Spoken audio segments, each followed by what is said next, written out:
Welcome friends, Insta রান্নাঘর থেকে সোমা বলছি। আশা করি বন্ধুরা তোমরা সবাই ভালো আছো। আজকে নিয়ে এসেছি হচ্ছে ডিমের পুষ্টিগুণ বজায় থাকবে এইভাবে রান্না করলে। দেখতে থাকো তোমরা কিভাবে ডিমের পুষ্টিগুণ বজায় থাকে।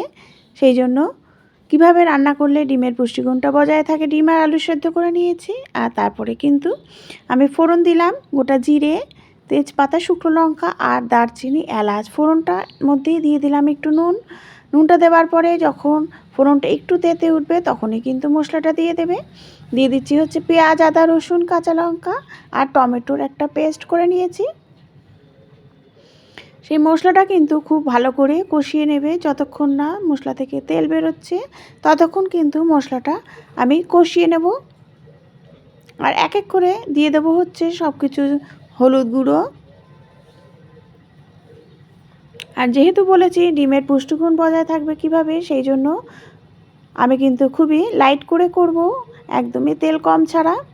দিয়ে দিচ্ছি আলুগুলো দিয়ে মশলাটার সাথে খুব ভালো করে অনেকক্ষণ ধরে ঢেকে ঢেকে আমি কষিয়ে নেব।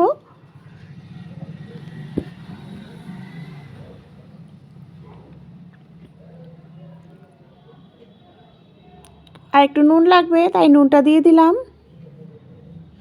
হলুদ দিয়ে দিয়েছি। দিয়ে এবার একদমই দেখো কষা কষা হয়ে গেছে মশলাটার সাথে, আলু পুরো কষে গেছে। দিয়ে দিচ্ছি একটু আর একটু হলুদ দিয়ে দিলাম। দিয়ে এবার দেখো দিয়ে দিলাম হচ্ছে জলটা দেওয়ার পরে যখন দেখবে যে খুব ভালো করে ফুটে গেছে তখনই কিন্তু আমি দিয়ে দেবো হচ্ছে ডিমগুলো।